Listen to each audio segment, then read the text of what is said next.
함께 참여하고 이 유엔 세계 평화의 날에서의 정신을 꾸준히 이어나가야 된다고 생각합니다. 그래서 세 가지 대안을 준비했습니다. 화면에 잘 안 보이지만 제가 말로 설명드리겠습니다. 우선 첫 번째는 많은 이들이 참여해야 한다는 것입니다. 즉, 이 유엔 세계 평화의 날을 알려야 한다는 것인데요. 구체적으로 홍보 방안도 두 가지 마련했습니다. 우선 첫 번째는 바로 가상인간 마케팅입니다.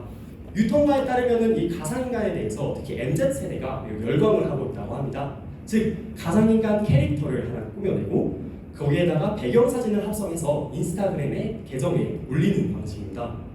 평창에는 평화를 상징하는 곳이 많이 있습니다. 그래서 그 가상인간 2명을 만들어내서 평창의 평화를 상징하는 곳에서 인증사진을 촬영하게 하는 것입니다. 더 나아가서 우크라이나, 홍콩, 미얀마와 같은 평화가 필요한 장소를 배경으로 인증사진을 남긴다면 그 의미가 남다르지 않을까 생각합니다. 두 번째입니다. 바로 댄스 챌린지인데요. 여러분 혹시 숏폼 댄스 챌린지를 아십니까? 틱톡이나 릴스 이런 거를 아실 겁니다. 이것 또한 젊은 세대에서 많이 인기를 끌고 있고 또한 파급력이 대단한 그런 홍보 방법이라고 생각하는데요. 저희는 유엔 세계 평화의 날에 인종주의 종식을 담은 동작을 구성하고 또한 노래를 새롭게 만들어서 인종주의 종식을 담는 그 댄스 챌린지를 진행하면 좋을 것이라고 생각합니다. 구체적으로는 뜻 있는 인플루언서를 섭외해서 그들에게 댄스 챌린지를 참여하게끔 한 다음에 그들의 팔로우를 통해서 저희의 있는 유엔 세계 평화의 날 행사를 알리는 방식입니다. 자, 이제 많은 이들이 참여했습니다. 그렇다면은 저는 함께 참여해야 한다고 생각합니다. 즉, 특히 인종주의 종식을 위해서 모이는 유엔 세계 평화의 날에 한국인만 참여한다면 그 의미가 퇴색할 수 있으리라 생각합니다. 그래서 한국인만이 아닌 이주 배경 청소년 또 이주 배경인과 함께 참여해야 한다는 것입니다. 구체적으로는 다음부터는 이주 배경인과 이주 배경 청소년을 위한 그런 콘테스트를 별도로 마련하면 좋지 않을까 그렇게 생각됩니다. 함께 참여했다면 이제는 이 참여를 지속적으로 이어나가야 됩니다. 즉, 지속적으로 꾸준히 저희가 참여를 한 것을 이어나가야 된다는 것입니다. 구체적으로는 평창 평화학교를 제시하는 바입니다. 평창 평화학교에서 교수님 혹은 전문가들로부터 인종주의 종식이 무엇인지 그리고 평화우측이 무엇인지 배우고 그 이후에 같은 학생들과 함께 실질적으로 인종주의 종식을 위해서 무엇을 할 수 있을지 탐구하고 프로젝트로 진행하는 방식이라고 생각합니다. 여러분은 평창 평화정신은 무엇이라고 생각하십니까? 저는 7전 8기의 정신이라고 생각합니다. 7번 넘어지면 8번 일어나는 정신이라는 것입니다. 한국은 동계올림픽을 개최하기 위해서 2번 도전했으나 모두 실패했습니다. 그리고 세 번째 도전만에 동계올림픽을 개최하는 데 성공했습니다. 포기하지 않고 끝까지 도전했기 때문입니다. 또한 북한을 향해서 평화의 메시지를 전달했으나 북한은 지속적으로 거절했습니다. 그럼에도 불구하고 포기하지 않았습니다. 꾸준히 북한을 향해서 화해의 손길을 내밀자 북한은 이 손길을 잡았고 2018년 평창 동계올림픽을 계기로 저희는 상상 속에서만 꿈꿔왔던 남북 화해와 협력의 장을 열 수 있었습니다. 즉, 평창 평화 정신은 7번 넘어지면 8번 일어나는 정신이라는 것입니다. 저희는 이제 인종차별, 한국의 위장된 인종주의에 대해서 노력을 해야 될 때입니다. 이를 종식시키기 위한 노력을 해야 할 때라는 것입니다. 매우 어려울 것입니다. 과정은 험난할 것입니다. 왜냐하면 한국 사람들의 그런 가치관을 변화시켜야 되는 것이기 때문입니다. 하지만 저희는 포기해서는 안 됩니다. 윌 스미스는 우리가 영광스럽다는 것은 항상 성공한다는 것이 아니라 넘어질 때마다 일어나는 데 있다고 했습니다. 저희는 넘어질 때마다 오뚜기처럼 일어나는 평창 평화 정신을 토대로 인종주의를 종식할 때까지 끝까지 노력해야 합니다. 저는 앞서 한 소년의 꿈을 말씀드렸습니다. 이 소년이 어린 시절부터 꿈꿔왔던 인종주의 종식이라는 꿈이었습니다. 바로 저 최다함의 꿈입니다. 한나 브란트는 꿈은 혼자 꾸며는 망상에 불과하지만 함께 꾸며는 현실이 된다고 했습니다. 저는 여러분과 함께 이 꿈을 꿔서 현실로 만들고 싶습니다. 현실로 실현시키고 싶습니다. 여러분은 저와 함께 꿈을 꿀 준비가 되셨나요? 저는 여러분과 함께 꿈을 꿀 준비가 되었습니다. 여러분의 결심만을 기다리겠습니다. 감사합니다.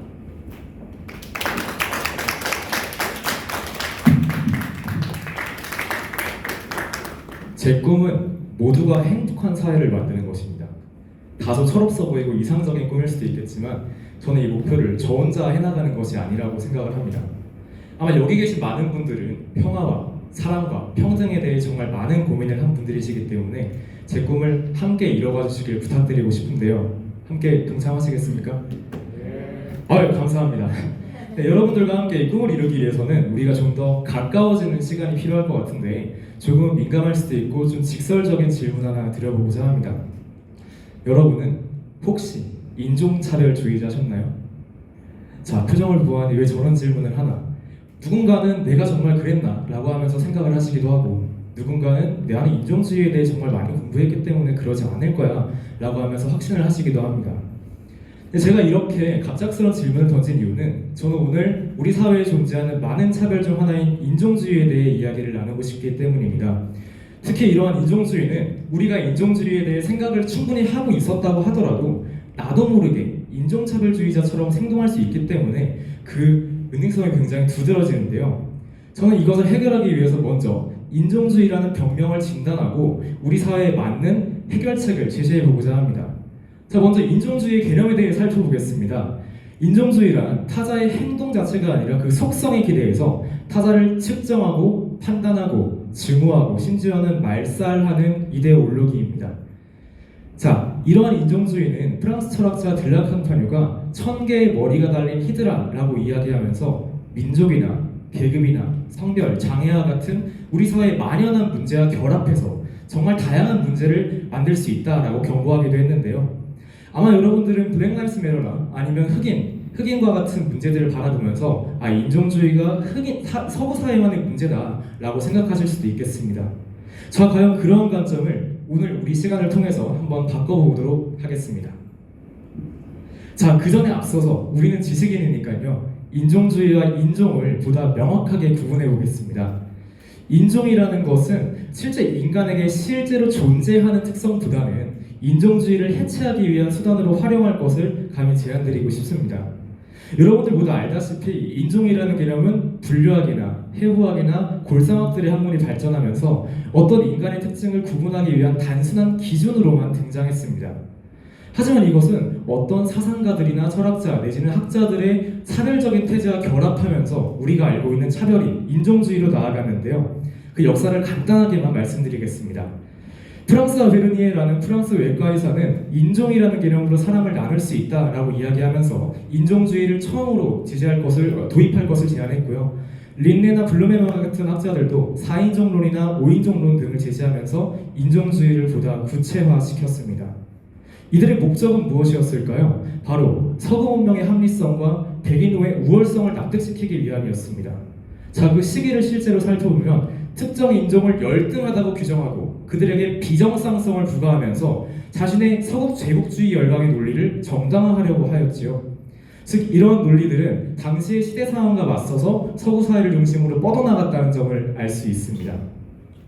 자, 인종주의라는 병명이 무엇이고 그 특징이 무엇인지 알아보았으니 이제는 과연 지금 이 시점에 우리는 왜 인종주의를 이야기해야 하는지 이야기해 보겠습니다. 저는 크게 두 가지를 이야기하고 싶어요. 첫 번째는 우리가 포스트 코로나 시대를 살아간다는 시대적 특성 때문입니다. 자, 여기서 저는 코로나19라는 것을 단순한 감염병이 아니라 우리 인류가 마주한 재난이라는 키워드로 말씀드리고 싶습니다. 재난은 이미 새롭게 불평등을 만드는 것이 아니라 이미 존재하던 불평등을 강화시키고 오히려 더 적나라하게 드러냅니다. 자, 여러분 며칠 전으로 들어가 볼게요. 비가 왔습니다. 누군가에겐 정말 비가 내리는 것에 그쳤지만 또 다른 누군가에게는 자신의 가족들을 잃어버리고 터전을 잃어버리고 집을 잃어버리는 끔찍한 재난이었습니다. 이렇게 같은 재난도 불평등하게 나타난다는 것을, 우리 사회에 존재한 불평등을 드러낸다는 것을 보여줍니다. 자, 그렇다면 코로나19라는 재난은 어땠을까요? 코로나19라는 재난 역시 차별 중에 인종주의라는 것을 가장 강력하게 드러냈습니다. 여러분 모두 알고 계실지 모르겠지만 의료계의 아파르테이트라고 불리는 터스키기 매독 실험이라는 것은 아프리카 사람들을 단지 백신 개발을 위한 실험체로서만 바라보았던 인종주의, 특히 보건계 인종주의의 대표적인 산물이었습니다. 그런데 이런 감염병의 재난이 반복되자 프랑스에서는 아프리카에서 코로나 백신 시험을 하자라는 망언을 하기도 하면서 우리 사회에 인종주의가 아직은 남아있다는 것을 분명하게 밝혔습니다. 자, 망언뿐일까요? 실제 통계 자료를 한번 살펴봅시다. 가장 다양한 인종들이 살아간다는 미국에서 코로나로 인한 사망자 수가 가장 많은 것은 히스패닉과 아프로 아메리칸입니다.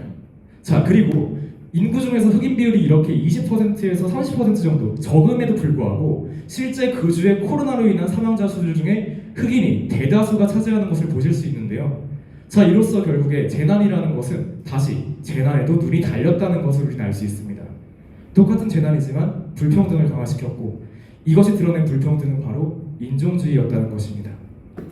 유럽에서는 차별금지법을 제정하였고 우리에게 더 이상 흑인들은 노예라고 바라보지 않습니다. 하지만 그럼에도 불구하고 우리에게 인종주의가 남아있다는 것을 코로나19는 보여주었습니다. 더 나아가겠습니다. 신인종주의라는 개념도 출연했는데요. 자, 아까 말씀드렸던 예시들이 서구사이기 때문에 어떤 분들은 그러면 우리 한국에서는 인종주의가 없는 것이 아니냐라고 말씀하실 수도 있어요. 자, 그런데 저는 이렇게 여쭙고 싶습니다. 종교와 문화라는 개념이 인종주의와 결합을 하면서 특정 문화를 향유하는 사람들을 배제하는 인종주의가 새롭게 출현했습니다. 바로 이것이 유엔이 2022년 세계 평화의 날 주제로 인종주의 종식을 채택한 것인데요. 단순히 서구 사회만의 문제가 아니라 인류 모두가 해결해야 하는 문제로서 우리가 이것을 바라보아야 한다는 점을 강력하게 이야기하고 있는 것입니다. 자, 앞서서 제가 우리나라에도 인종주의가 들어올 수 있다라고 말씀을 드렸죠. 자, 여러분들께 불편한 진실 하나만 보여드리도록 하겠습니다. 오징어 게임의 알리, 좀 연륜이 계신 분들은 개그 콘서트의 블랑카를 알고 계실 거예요. 자, 이들은 모두 핍박받고 차별받고 억울해하는 사람들로 등장합니다. 그리고 우리는 당연하게 생각합니다. 그것에 대해 지적하면 그런 사람들은 이렇게 말합니다. 당연한 사실 아니냐고요. 동남아권 사람들이 외국인 노동자 많은 거 맞고 핍박받는 거 사회적 현실 아니냐. 저는 이렇게 반문하고 싶습니다. 그들을 바라볼 때 우리와 피부색이 조금 다르다고 해서 조금 다르게 생겼다고 해서 그들을 동남아권 사람이라고 규정하고 그런 사람들이 불쌍하다고 그들의 국적과 출신을 이유로 불쌍하다고만 생각하는 것이 그게 정말 인종주의 아닐까요? 우리는 우리도 모른 채 인종주의를 재생산하고 있는 것은 아니었는지 돌아볼 때입니다. 자, 저는 방금 포스트 코로나라는 시대적 상황을 통해서 존재했었던 차별이 적나라하게 드러났다는 점, 두 번째로는 신인종주의라는 점을 통해서 우리도 모른 채 행하고 있었던 인종주의의 민낯을 보여드렸습니다.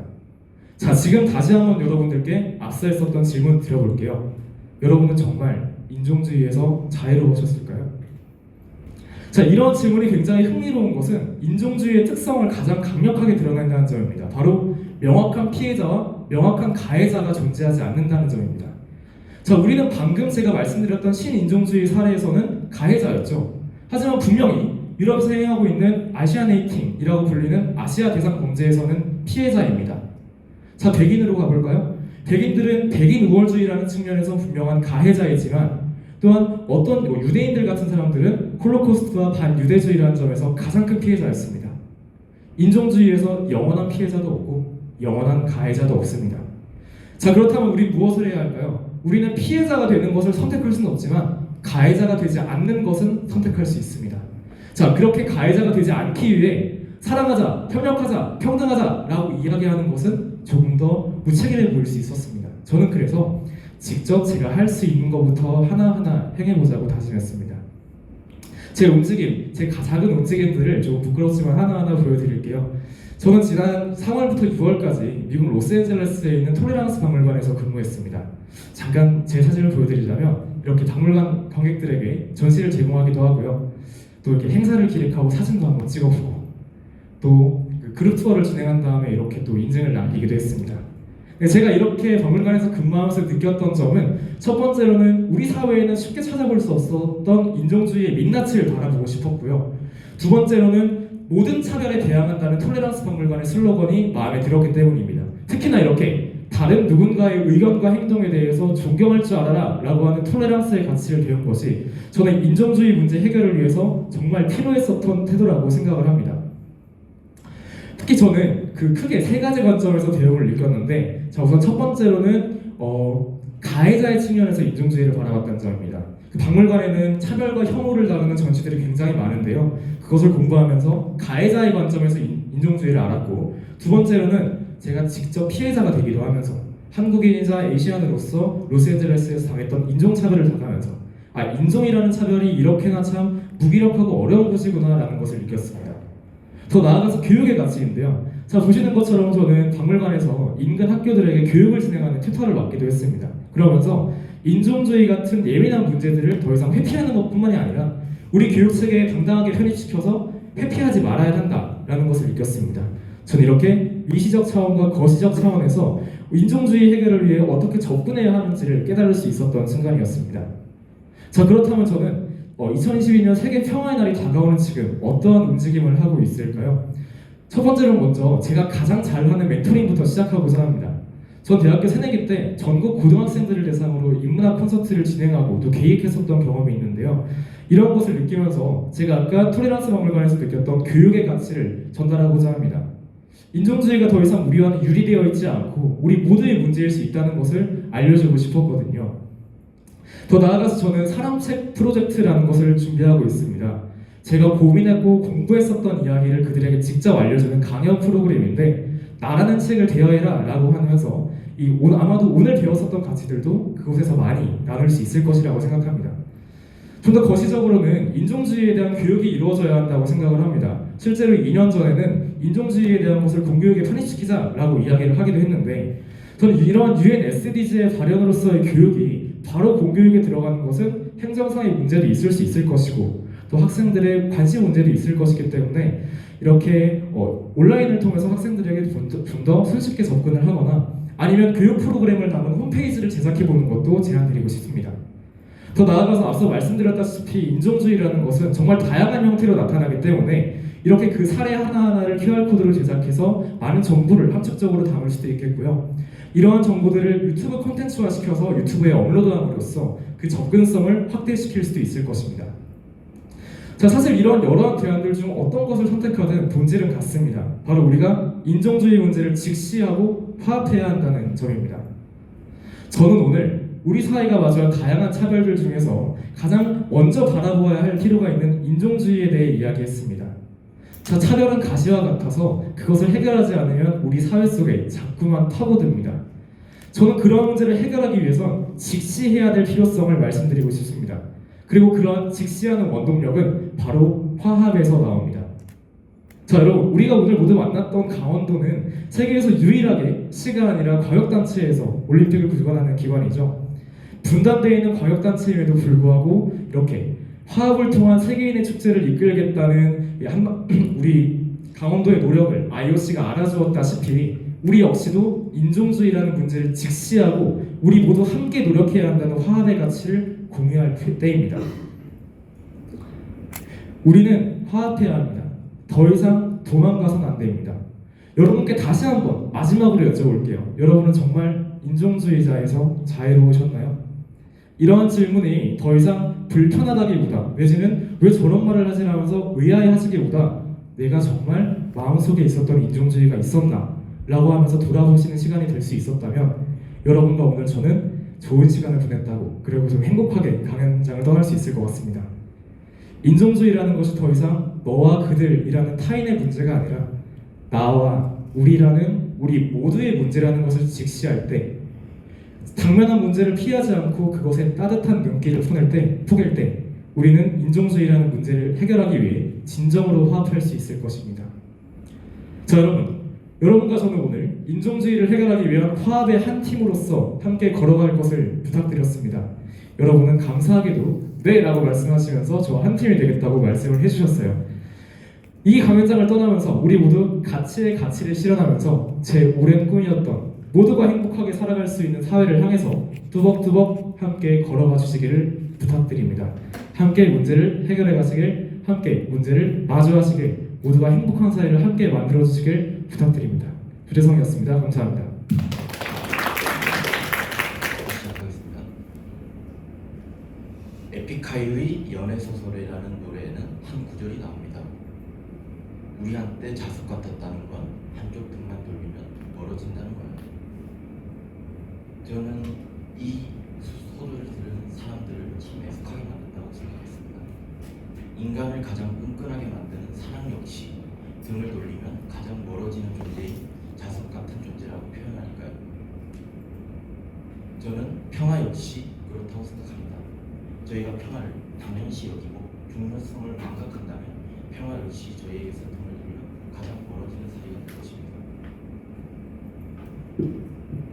유엔 역시 이 세계 평화의 날을 매년 주제를 발표하며 평화를 노력합니다. 2022년 세계 평화의 날 주제로 인종주의 종식과 평화 구축을 선정했습니다. 이는 뒤집어 보면 인종주의가 평화를 해친다라는 의미가 됩니다. 생각해 보았습니다. 인종주의가 평화를 해친다. 가장 먼저 기억에 자리했던 것은 조지 플로이드 시위였습니다. 숨을 쉴 수 없다며 고통을 호소하는 흑인 남성의 목을 누르며 여유를 부리던 경찰관의 모습을 잊을 수 없습니다.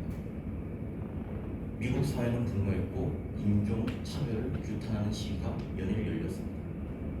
하지만 저는 이 조지 플로이드 시 역시 인종주의에 기반을 두었다는 생각을 버릴 수 없었습니다. 조지 플로이드 시위에서 아시아인에 대한 차별의 목소리를 찾기 어려웠습니다.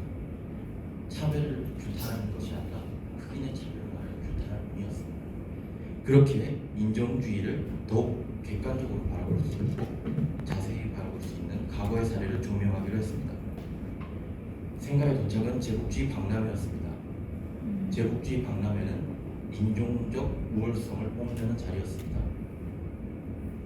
서양은 사모아 여인들, 다운 메이드족들 같은 인종을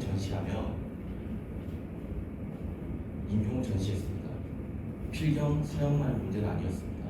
제국주의 일본 역시 조선인, 유크인, 아이누인을 전시하며 식민 지배의 정당성에 합리화를 하였습니다. 개인 사업자 역시 더욱 적극적으로 인종 정치에 앞장섰습니다. 개인 사업자들은 그들을 인종을 전시한 후 그들을 고국에 보내지 않고 다수를 성놀이개로 사용하거나 동물원에 보내버렸습니다. 그중 사진에서 보이는 피그마족 청년 오타벤가는 시민단체의 노력으로 동물원에서 빠져나오지만 불뚝 청소부를 해 용돈을 모아 곤충을 구입해 자살합니다. 이러한 인종차별적 시선이 인간의 존엄성을 짓밟아 한 개인의 자아를 무너뜨린 것입니다. 즉, 인종차별적 시선은 한 개인의 자아를 무너뜨립니다. 이러한 개인의 자아가 무너지면 건강한 인간관계는 구성되기 어렵습니다. 인간관계의 훼손과 단절은 분쟁을 발생시킵니다. 분쟁은 평화를 해칩니다. 그렇기에 저는 인종주의 종식이 평화 구축에 좋은 해답이 될 수 있지 않을까라는 결론에 이르렀습니다. 인종주의에 대해서 살펴보겠습니다. 인종주의는 인종차별주의로 이어집니다. 인종주의는 어떻게 보면 과학적 시도로 봤을 때는 합당할 수 있습니다. 왜냐하면 지구상의 모든 존재들은 인간에 의해 구분되고 아류종이 존재하니까요. 하지만 2차 세계대전 이후 많은 연구들은 인종 간의 차이보다 인종 내부의 차이가 큼을 지적합니다. 즉, 저희는 선후천적인 자아 개발에만 노력하면 되는 것입니다. 그러나 이러한 연구들이 많음에도 인종 차별주의는 여전히 우리 사회에 존재합니다. 저는 그 이유가 인간이 인종을 문화적, 민족적 맥락에서 해석하기 때문이라 생각합니다. 또한 그 개념을 바라볼 때 그 개념이 속한 강력권과 연계하는 경향이 있습니다. 인종주의의 문제는 개인의 차이가 배태시키는 민족 또는 문화를 인종의 차이라고 연계하는 것입니다. 즉, 인종주의는 인종차별주의는 인종의 문화차별로 이어지는 것입니다. 생각해 보았습니다. 한국의 인종차별주의는 무엇이었는가? 저의 생각이 자리했던 것은 예멘 난민 거부 시위였습니다.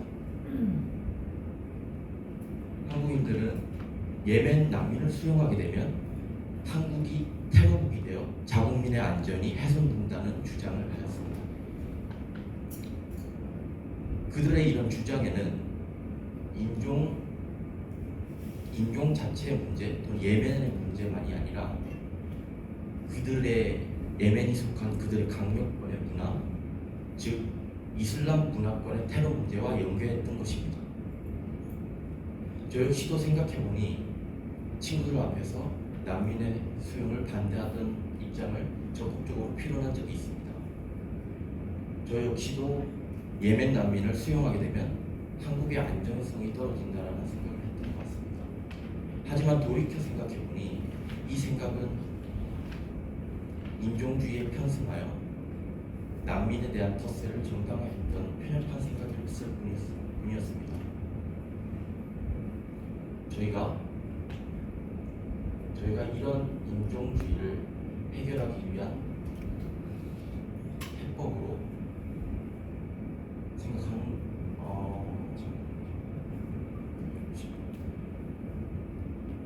그렇기 때문에 저는 이런 예멘 난민에 대해서 많은 성찰을 했습니다. 어떻게 생각하면 저는 한국의 문화와 예멘 난민의 문화가 충돌할 것이라고 생각했습니다. 하지만 이는 문화 다양성을 고려하지 못한 생각이었습니다. 애초에 존중받지 않아야 할 문화가 없고 배려받지 않아야 할 문화는 없으니까요. 그런데 이런 질문이 있을 수 있습니다. 아시아인이 차별의 대상이 되는 것이 현실인데 왜 가해자 입장에서만 생각하느냐고 말이죠. 현재의 추세로 본다면 흑인에 대한 차별은 점차 소강되고 있는 반면에 아시아인에 대한 차별 문제는 점차 증가하는 추세입니다. 저희가 이러한 아시아인에 대한 차별을 묵과한다면 또는 단순히 가벼운 문제로 치부한다면 저희는 더욱 심한 차별의 대상이 될 것입니다. 하지만 그럼에도 불구하고 저희는 가해자로서 끊임없이 성찰해야 합니다.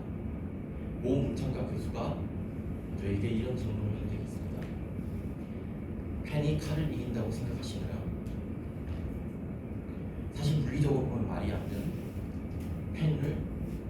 칼을 대항해서 펜으로 대항할 사람은 없으니까요. 하지만 그럼에도 펜은 칼을 이깁니다. 펜의 힘이 칼을 이기는 것입니다. 저희는 사실 이걸 누구보다 잘 알고 있습니다. 에세이를 작성하거나 에세이를 읽고 기사를 읽거나 문학을 읽으면서 마음을 움직이는 분이시라는. 하지만 정말로 문제인 것은 펜의 힘을 너무나 잘 알고 있기 때문에 펜을 맹신하게 된다는 것입니다. 모 논설위원이나 기자분이 이런 말씀을 하십니다. 나의 기사 하나면, 나의 펜 하나면, 내 글 하나면 너의 인생은 끝이라고 말이죠. 펜의 위력을 맹신하게 되는 사람들이 어떤 경험이 되는지를 정확하게 보여주는 것입니다. 그렇기 때문에 저희도 가해자로서의 성찰을 끊임없이 해야 한다고 생각합니다. 피해자의 아픔을 알고 있고 그리고 공감하고 있기 때문에 누구보다 강력한 가해자가 될 수 있음을 인식하고 두려워해야 하는 것이죠. 지금까지 인종주의에 대한 저의 논지를 정리하겠습니다. 문화 이해 부족은 인종주의로 이어진다. 그렇기 때문에 문화 이해의 힘을 길러야 합니다. 문화 이해의 힘을 기를 수 있는 가장 좋은 이해장이 올림픽입니다. 올림픽은 메달을 걸고 서로 경쟁하는 과정에서 문화 존중이 발현되고 저희가 그런 경쟁을 보면서 파악하게 됩니다. 올림픽의 또 다른 힘은 문화 이해의 전파입니다. 태권도가 올림픽 종목이 되면서 태권도는 세계 각국의 도장이 생겼습니다. 한국의 수많은 태권도장 관장들은 세계 각국으로 진출했고요. 세계 각국의 세계인들은 태권도장에서 태권도를 보며 태권도를 수련하며 태권도를 이해하게 되고 더 나아가 한국을 알게 되고 한국을 이해하게 됩니다. 이것이 올림픽의 힘입니다. 평창 평화정신도 여기에 있다고 봅니다. 두 번의 유치를 실패하면서도 그럼에도 도전해서 유치를 성공한 정신의 기숙한 저면에는 문화 통합 정신이 있을 거라고 생각합니다. 평창 올림픽을 경험하며 저희는 올림픽의 힘을 누구보다 실감했습니다. 문화 상호 존중의 힘을 실감했습니다. 저희는 문화 상호 존중을 하며 화합했습니다. 그럼에도 평창의 중심은 잊혀져 갑니다. 코로나19로 인해 인간관계는 단절되었고 저희는 여유와 공감, 포용을 빼앗겨 버렸습니다.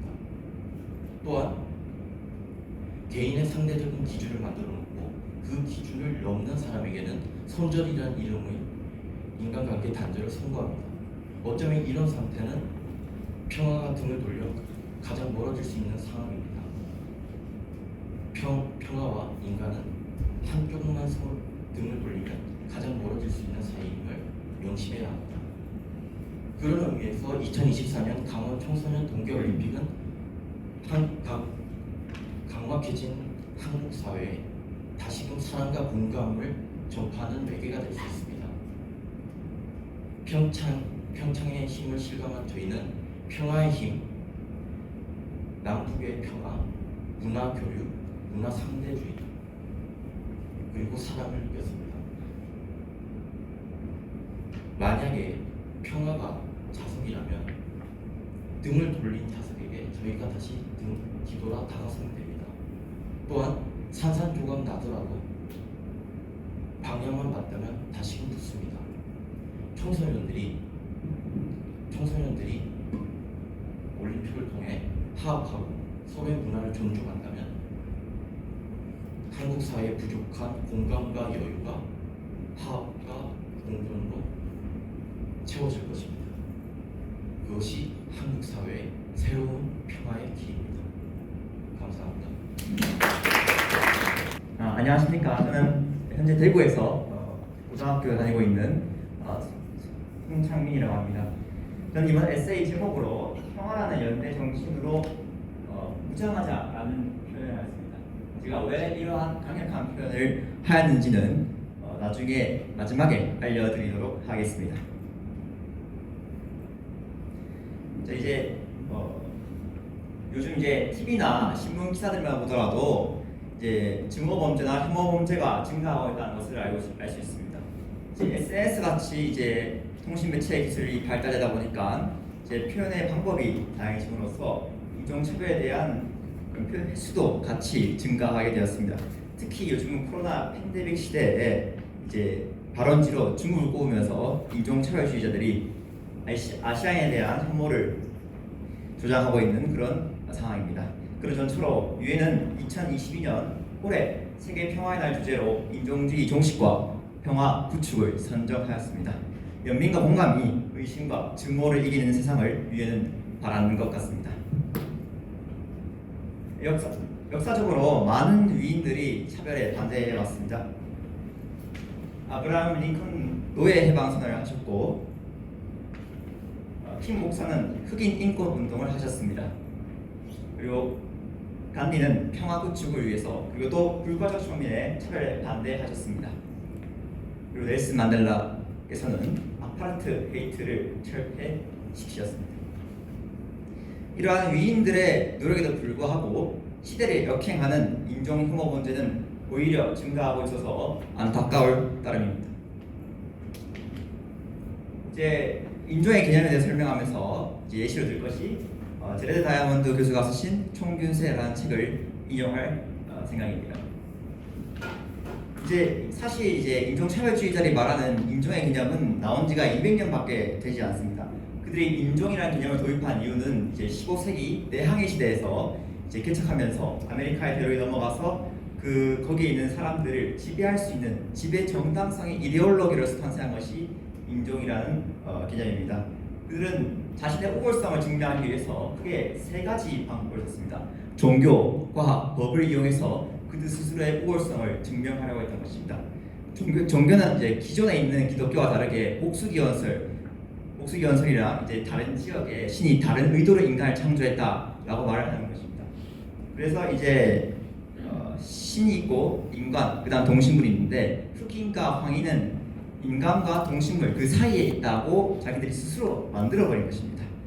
그리고 둘째는 이제 과학을 이용하였는데 사무엘 모턴의 두개골 이제 비율 실험이라든지 루딕 힐슈테트의 혈액형 인정계수 그러니까 A형이 많은 국가가 우월하다 이런 기준을 세웠습니다. 사실 이 인종이라는 기준이 200년 동안 24번이나 바뀝니다. 이 24번이나 바뀐 것이 이제 정확한 기준이 없다는 것을 스스로가 방증한 셈입니다. 마지막은 법입니다. 이제 백인을 구분하는 법을 만들었으나 과학적 이론과 사회적 통념을 헷갈리는 등 정확한 잣대 없이 판단을 하여서 이 또한 아무런 의미가 될 수가 없습니다. 이제 종교도 과학도 법도 모두 그들의 스스로의 우월성을 증명하는 데 실패하자 그들은 문명의 발전 정도에 따라서 그들이 우월하다고 이야기합니다. 그러나 그 제레드 다이아몬드의 총균세는 그것도 틀린 말이다라고 설명하고 있습니다. 그들이 더 발전된 문명을 가진 이유는 가축의 종류, 농업혁명, 대륙 형상을 들 수 있는데 제일 먼저 농업혁명 그 유럽 사회에서 이제 농사를 할 수 있는 환경이 되었기 때문에 농업혁명을 통해서 그들이 이제 농업혁명을 통해서 인구가 증가하고 인구가 증가에 따라서 분업이 발생하고 분업이 발생하면서 기술자가 발전해서 그렇게 발전했다는 것입니다. 그 다음에 가축 종류는 아메리카 대륙에는 사실상 가축으로 쓸 수 있는 동물이 많지 않습니다. 포유류가. 그러나 유럽 대륙에서는 돼지나 소, 말처럼 가축으로 쓸 수 있는 종류가 다양하기 때문에 그 농사 발전을 또 이룰 수 있고 뿐만 아니라 이 가축에서부터 인간으로 오는 전염병에 대한 백신을 가지고 있다는 것입니다. 또 대륙 형상이 이제 아메리카 대륙과 아프리카 대륙은 이제 북남이 길기 때문에 농사가 확산되기에 어려운 조건을 가지고 있습니다. 그래서 농사가 확산되기 조건에도 유럽이 더 적합하기 때문에 문명의 발전 정도를 이룬 것입니다. 그래서 결국 문명의 불평등도 어떤 특정 인종의 우월성 때문이 아니라 그저 환경 차이에 불과하다는 것입니다. 인종차별주의자들이 이제 그들의 생각을 표출하는 세 가지 방법이 있습니다. 전쟁, 범죄, 그리고 혐오를 통해서 표출하는데요. 가장 비극적인 것이 전쟁입니다. 화면에 보시는 자료는 이제 보스니아 내전인데요. 이제 유고슬라비아에서 이제 보스니아계가 이제 독립을 하려 하니까 세르비아계에서 보스니아를 상대로 인종 청소, 인종 학살을 감행합니다. 이로써 20만 명의 사상자와 230만 명의 난민이 또 발생하였습니다. 이제 범죄와 혐오도 발생하는데요. 특히 이 코로나 시기가 되면서 아시아인에 대한 인종차별이 심화가 되고 있습니다.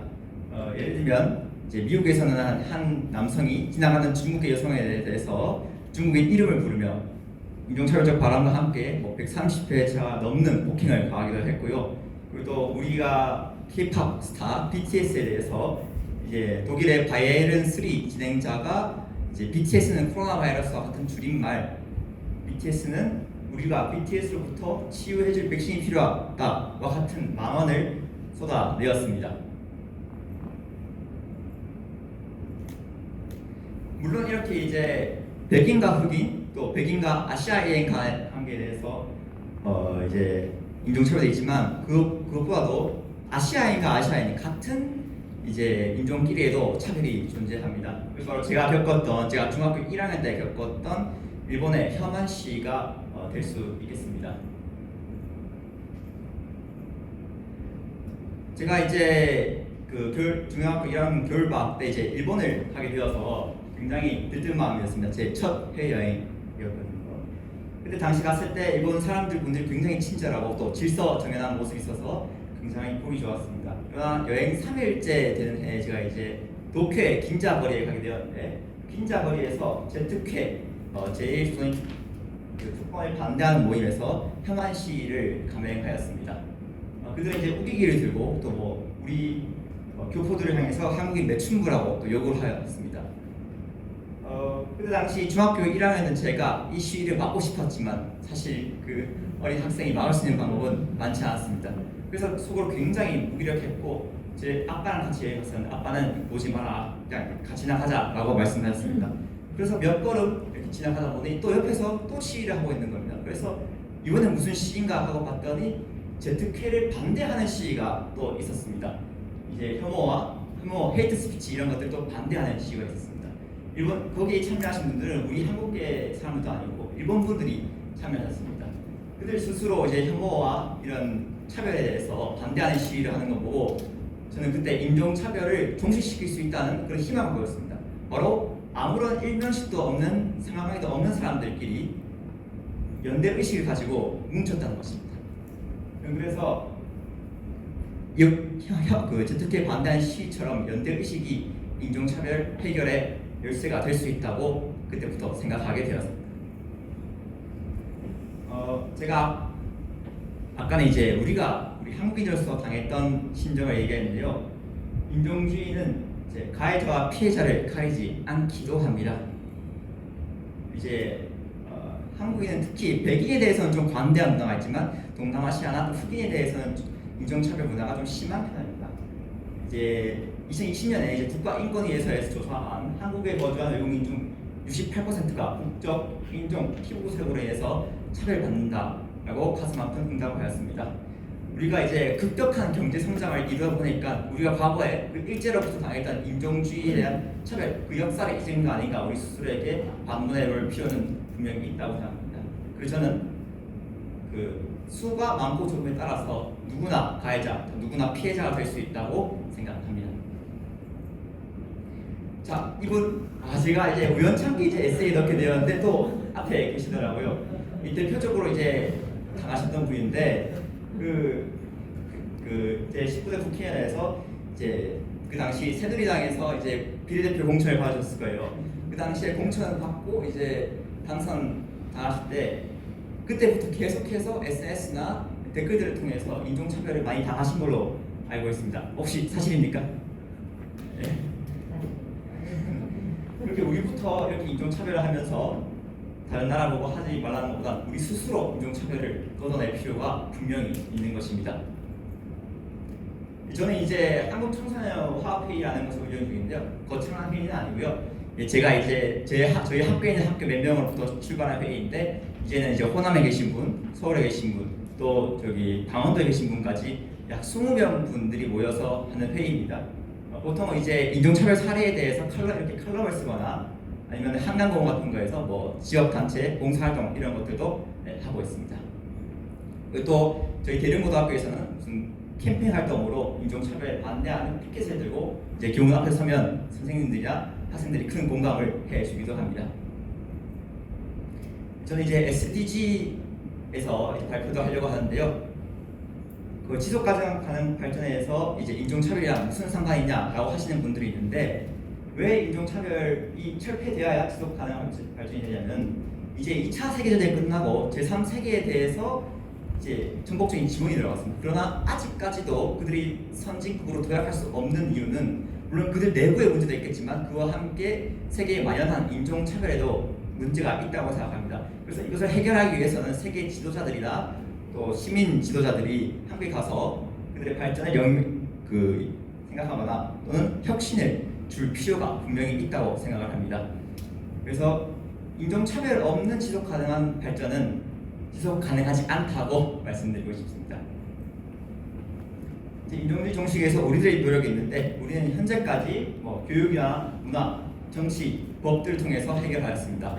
그러나 저는 이것들도 좋은 방법이지만 저는 좀 혁신적인 방법을 구축하려고 합니다. 저는 일단 메타버스를 이용하고 싶은데요.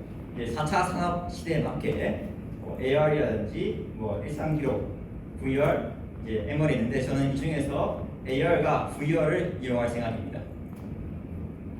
이제 AR을 통해서 이제 휴대폰 애플리케이션 앱에 인종차별적 사항을 가상할 수 있는 앱을 만듭니다. 그래서 이제 이걸 교육의 목적으로 사용하여서 이제 휴대폰을 대면 여기서 인종차별적 상황이 벌어지는 연출할 수 있고 또 이에 대해서 어떻게 해결할지 이 애플리케이션에서 알려줄 수 있는 겁니다. 그래서 학생 스스로 터득할 수 있는 그런 다양한 기회도 줄 수 있다고 생각을 합니다.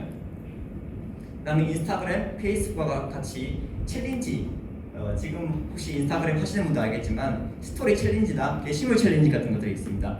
그걸 통해서 인종차별에 반대하는 그런 챌린지들을 하여서 전 세계의 사용자들이 인종차별을 반대하는 연대의식을 구축할 수 있다고 저는 생각합니다. 또 연대의식을 시험해 볼 수 있는 기회가 또 우리 한국에도 왔습니다. 바로 강원도에서 일어난 청소년 동계어 올림픽입니다. 혹장 이렇게 얘기합니다.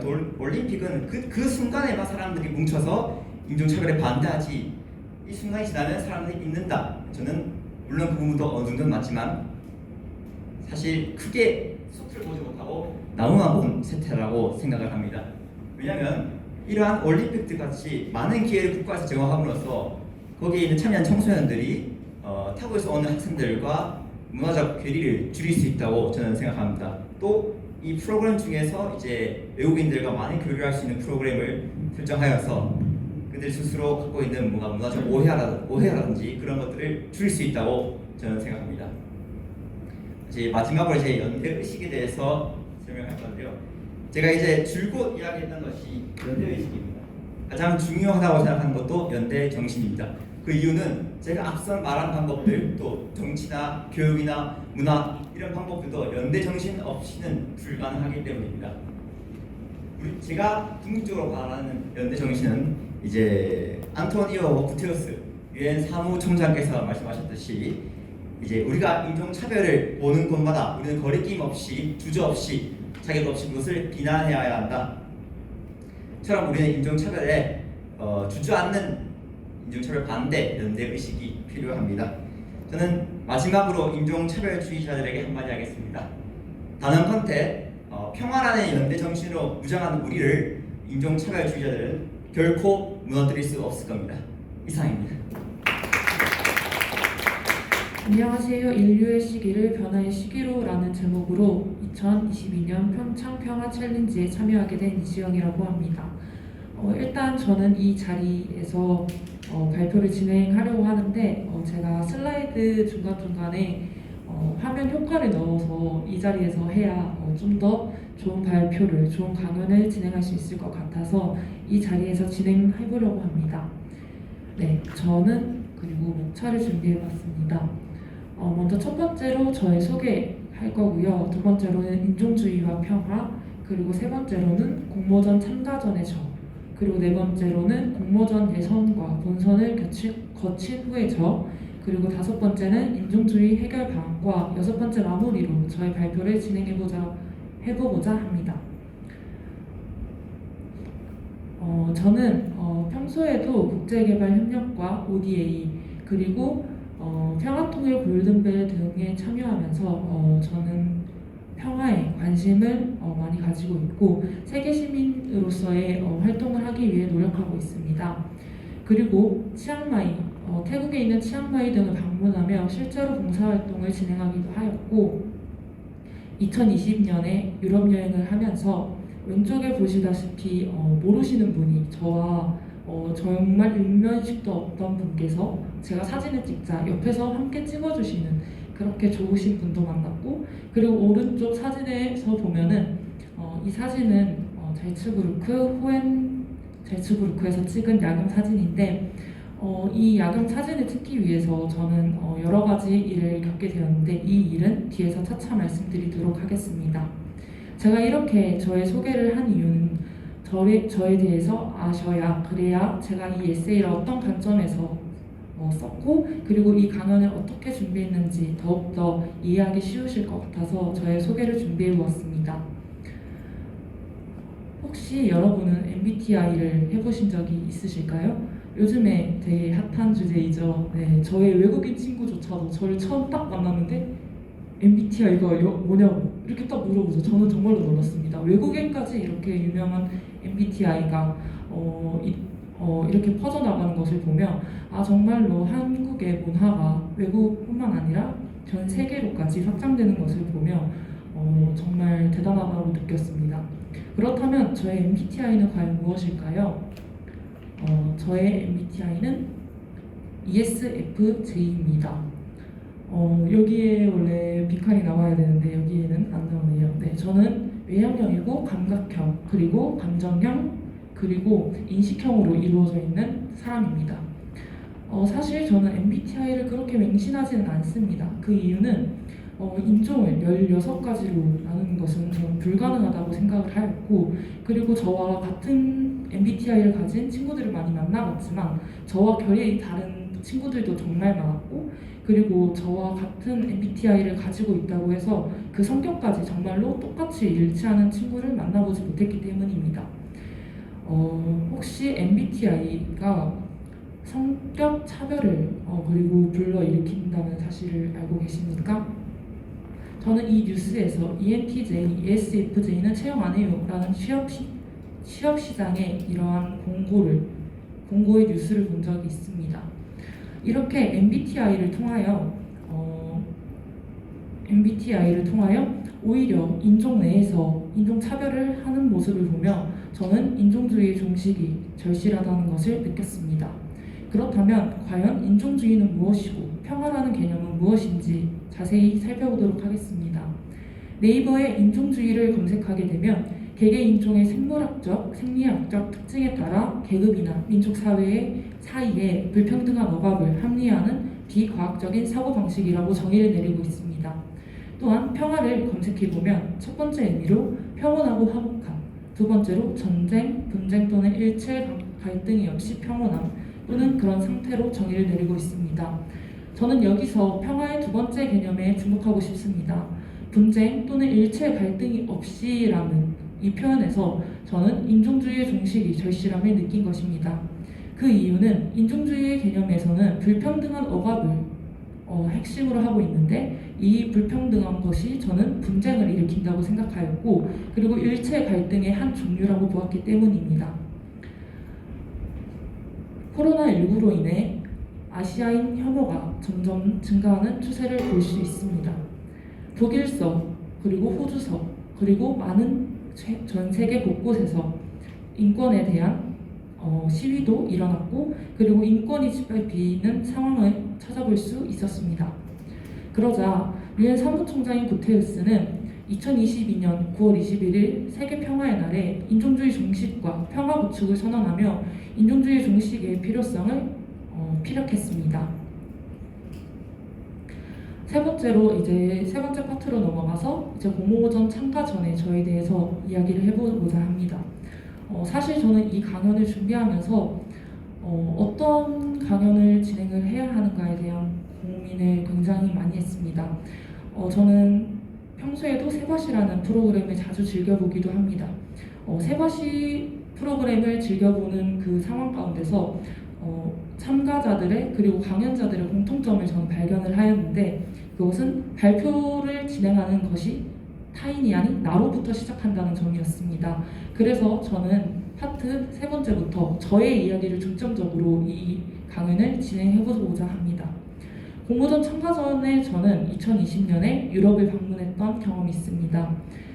이 사진은 실제로 제가 홀로코스트 추모비 독일 베를린에 있는 곳을 방문할 때 당시의 사진입니다.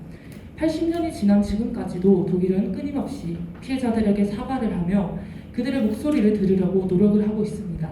저는 이 모습을 본받아 한국에 들어가서 소통의 가치를 일깨우는 사람이 되고 싶다는 생각을 하였습니다. 그리하여 총탄과 물리적인 무기가 아니라 저의 목소리로도 이 나라를 그리고 대한민국을 또한 피해자들의 입장을 대변할 수 있는 사람이 되고자 노력하고 싶었습니다. 저는 한국에 들어와서 2020년에 아세안 문화교류 프로그램을 진행하였습니다. 실제로 인도네시아 친구들과 그리고 파키스탄 친구로 이루어진 저희 조원들이 함께 활동을 하고 도자기를 만들며 문화교류를 했던 사진입니다. 저는 이 문화교류를 하며 저 또한 인종주의자와 같은 편협한 사고관을 가진 것을 발견하였습니다. 그 이유는 저는 동남아시아 국가들이라고 하여 자본이라는 그러한 경계에서 그들을 판단하게 된 것인데요. 저는 자본이라는 것은 경제학적인 관점에서 노동력을 제외한 인프라, 자본, 그 이외의 수단 등등을 의미합니다.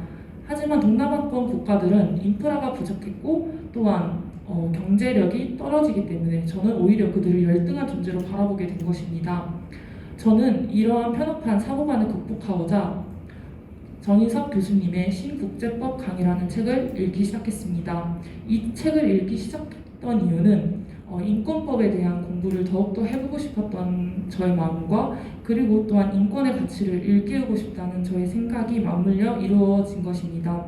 실제로 읽은 부분들을 정리하여 메모해놓으며 제가 실제로 쓸 수 있는 부분을 표시를 하고 판례들을 실제로 정리해놓으면서 저는 인권의 가치에 대해서 발견할 수 있었고, 그리고 과거부터 현재까지 선조들은 인권을 되게 열심히 지키려고 노력했던 모습을 발견할 수 있었습니다. 그래서 저는 이 저의 가치관을 바탕으로 공모전에 참가할 수 있었습니다. 파트 4로 넘어가겠습니다. 저는 공모전 예선과 본선 후에 저를 말씀드리려고 합니다. 저는 이 공모전을 통하여 관점의 변화, 새로운 관점의 변화를 만들어낼 수 있었습니다. 그 이유는 저의 본선을 이제 심사해 주셨던 심사위원분 중 한 명께서 이제 한 말씀이 저의 마음속에 계속 기억에 남았기 때문입니다.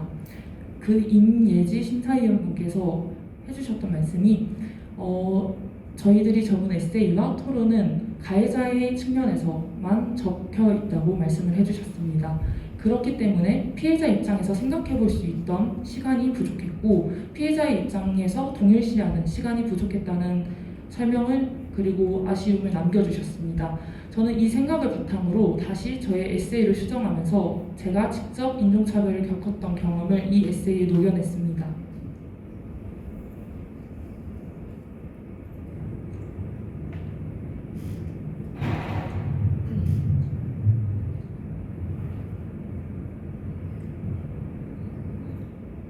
이 사진은 제가 실제로 앞에서 사진에서 보여드렸다시피 잘츠부르크에서 찍은 야경 사진입니다.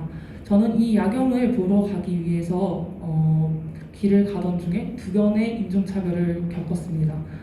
첫 번째 인종차별을 겪었던 시점은 제가 이제 트램을 타고 그 장소로 이동하기 위해서 기다리고 있었을 때였습니다.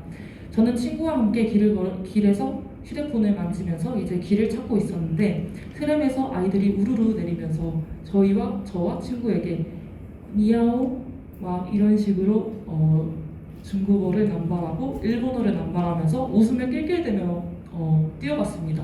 처음에는 정말 당황스러워서 친구와 저는 저 친구들 무슨 말 하는 거지?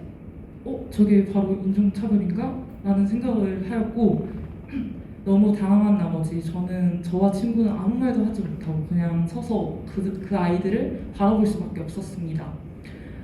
저는 첫 번째 이 일을 겪은 후에 만약에 다시 내가 인종차별을 겪게 된다면 저는 한국인입니다.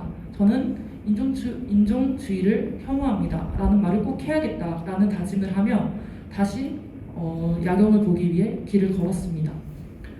간식을 사러 가는 길에 바로 한 아저씨께서 저희에게 이하오라고 하시면서 말을 걸으셨습니다. 그래서 하루에 인종차별을 2번이나 듣다니 정말 화가 너무 많이 나서 일단 친구와 대화를 했습니다. 어떻게 하면 정말 좋을까? 저분에게 어떤 식으로 말을 해야 그분이 우리의 말을 이해해주고 우리의 입장에서 그분이 이해를 해주실까? 이렇게 얘기를 한 끝에 친구와 저는 이러한 결론을 내렸습니다. 어린이들은 교육을 받지 못하여 인종주의가 얼마나 무서운 것인지 모를 수 있지만, 어른이라면 인종주의가 얼마나 잘못된 것이고 인종주의 정식이 얼마나 필요한지 알아야 한다라는 결론을 내렸습니다. 그래서 저는 그 아저씨께 가서 저는 한국인입니다.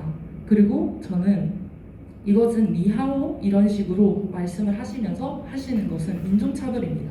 라고 말씀드리자 그 아저씨께서는 저는 영어를 잘 못해요 라고 하시면서 대답을 회피하시는 모습을 보며 정말 이 나라 어떻게 하면 좋을까? 그리고 내가 어떻게 하면은 이 나라 그리고 전 세계에 인종주의가 종식될 수 있는 그 발걸음을 움직일 수 있을까를 고민하기 시작했습니다. 저는 여행을 하면서 중간에 미스터 선샤인이라는 드라마를 보게 되었습니다. 그 드라마에서 주인공들이 조국의 독립을 위해 열심히 싸우는 모습이 제 마음속에 깊게 박혔고, 그래서 저는 나도 저분들처럼 피해자들의 입장에 서서 그리고 대한민국의 입장에 서서 내 목소리를 낼 수 있는 그러한 사람이 되어야겠다는 생각을 하게 되었습니다. 그렇게 생각한 것이 인종주의 해결 방안을 세 가지 측면에서 저는 고려를 해본 것인데요. 첫 번째는 나라는 사람에 대해서 생각을 해보았습니다. 저는 올해 다시 2022년 글로벌 프렌드십에 참가하여 우즈베키스탄 친구와 방글라데시 친구들을 만나며 문화교류를 진행하였습니다. 이곳에서 저는 한국 문화를 다시 교류하면서 내가 가지고 있는 사고의 편협함을 다시 한번 깨달을 수 있는 시간을 더욱더 얻고자 노력하였습니다. 그리고 두 번째는 평창평화센터의 관점에서 생각을 해보았습니다. 저는 평창평화센터의 SNS를 더욱더 활성화할 것을 제안드립니다. 또한 전국에 있는 유학생과 한국 학생이 함께할 수 있는 대회를 개최할 것을 제안드립니다. 또한 청소년들에게 인종주의와 평화 구축의 중요성을 알릴 수 있는 대면 강의를 진행할 것을 제안드립니다. 또한 평화 관련 안무를 만들어 틱톡과 릴스에 업로드하여 챌린지하는 방식으로 더욱더 인종주의 정식을 위해 노력할 것을 촉구합니다. 세 번째로는 사회적인 측면에서 바라보는 것인데요. 2024년 청소년 동계올림픽에서 저는 놀이를 배치할 것을 제안드립니다. 이 사진들은 쇼트트랙 선수이신 박은기 선수가 세계선수권 대회에 참여하여 오징어 게임에서 유행했던 딱지놀이와 그리고 달고나 게임을 직접 가져가서 이렇게 외국인들에게 경험을 시켜준 사진인데요. 저는 여기서 착안하여 각국의 모든 문화를 배치할 수는 없겠지만 이렇게 간단하게 서로가 서로에게 문화를 알려줄 수 있는 시간을 가짐으로써 인종주의 정식에 한 걸음 더 나아가고자 하는 방안을 제시하고 싶습니다. 마무리하도록 하겠습니다. 2018년 겨울 평창에서는 정말 어려운 환경이었지만 그럼에도 불구하고 두 번 만에 실패 끝에 세 번째 만에 평창 평화도시라는 이름을 얻게 되었습니다. 저는 이런 끈기를 바탕으로 저희도 끊임없이 노력하며 인종주의 정식을 촉구하는 사람이 되기를 희망합니다. 그리고 마지막으로 제가 에세이 제목에서 적었던 것처럼 인류의 시기를 변화의 시기로 바꿀 수 있는 이 기회를 함께할 것을 제안드리며 발표를 마무리하도록 하겠습니다. 감사합니다. 가장 왼쪽의 사진은 프랑스에서 평민 계급의 사람들이 왕과 귀족, 성직자들 떠받들며 힘겹게 살아가던 모습을 풍자한 그림입니다. 그렇다면 이들은 왜 이러한 삶을 살 수밖에 없었을까요? 그것은 그들의 신분이 달랐기 때문입니다. 두 번째 사진은 최근에 세계를 떠들썩하게 했던 Black Lives Matter, 즉 흑인 인종차별 반대 운동과 관련된 사진입니다. 그렇다면 이 운동은 왜 일어났을까요? 그것은 바로 이들의 인종이 달랐기 때문입니다. 가장 오른쪽의 사진은 여성의 참정권이 보장받지 못하던 시기에 참정권을 얻기 위하여 노력하던 여성들의 모습입니다. 그렇다면 여성들은 왜 참정권을 보장받지 못했을까요? 그것은 바로 성별이 달랐기 때문입니다. 저는 이 세 사진의 공통점을 차별이라는 단어에서 찾았습니다. 이들은 신분으로, 인종으로, 성별로 차별받았습니다. 그리고 이러한 차별은 여전히 우리 사회에서 만연히 남아있는 것으로 보입니다. 사실 이 말을 하고 저는 바로 다음 슬라이드로 넘기려 했습니다. 그런데 제가 바로 다음 슬라이드에 인용한 자료가 아까 4번 참가자님께서 말씀해주신 자료와 정말 똑같은 자료였습니다. 그래서 새삼 저는 평화를 공부하고 평화를 추구하는 자들의 생각이 이렇게 또 통할 수가 있구나 라는 생각에 굉장히 가슴이 벅차기도 했습니다. 다음 자료를 보도록 하겠습니다. 아까 보셨던 자료겠지만 이 자료는 2020년 국가인권위원회에서 한국에서 인종차별은 존재하는가 그리고 이 인종차별의 이유는 무엇인가에 대해서 조사한 결과입니다. 특히 우리는 이 한국에서 인종차별은 존재하는가 라는 응답에 대해서 조금 더 자세히 살펴볼 필요가 있습니다. 이 자료를 보게 되면 3분의 2가 넘는 응답자들이 한국에서 인종차별이 여전히 존재한다 라고 응답한 것을 알 수 있습니다. 우리 또한 현대 사회에서 언제라도 인종차별의 가해자가 될 수도 인종차별의 피해자가 될 수도 있다는 뜻입니다. 그래서 본격적으로 인종주의 및 인종차별의 종식과 그 해결 방안에 대해서 더 자세하게 이야기하기 전에 저는 인종차별을 포괄하는 개념인 차별과 그 차별이 우리 사회에 미치는 영향에 대해서 조금 더 알아보고자 하였습니다. 차별, 영어로는 discrimination이라고 합니다. 그런데 재밌게도 이 차별을 영어로 검색했을 때와 한국어로 검색했을 때 사전적 정의가 조금 다릅니다. 우선 영어로 검색했을 때 사전적 정의를 먼저 살펴보도록 하겠습니다. Discrimination is the unjust or prejudicial treatment of different categories of people or things, especially on the grounds of race, age, or sex. 그러니까 한국어로 간단히 요약하자면 인종, 나이, 성별 등과 같은 이유로 이루어지는 부당한 대우 정도라고 말할 수 있습니다.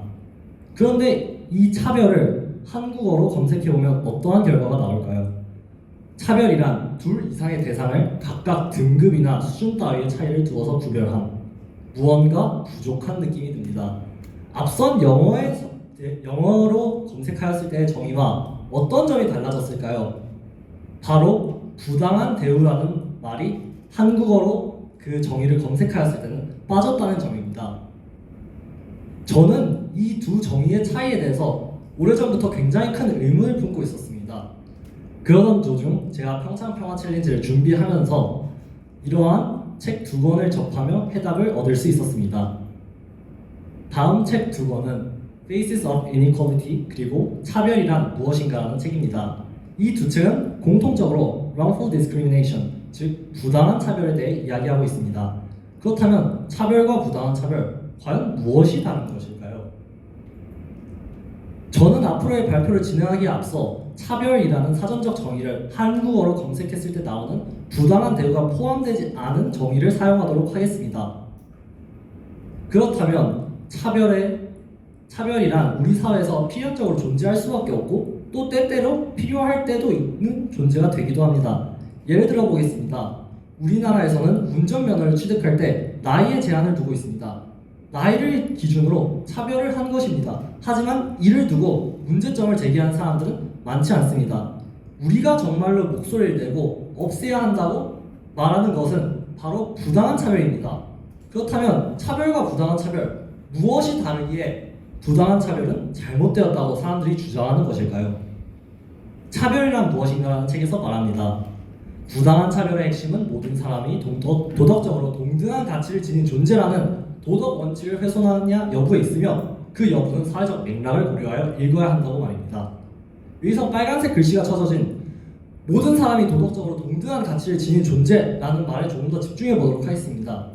이 말은 상당히 인권과 유사한 부분이 있다라고 생각을 합니다. 인권의 특성이 무엇입니까? 우리가 태어날 때부터 자연스럽게 가지고 태어나는 모든 사람이 동등하다는 권리 아니겠습니까?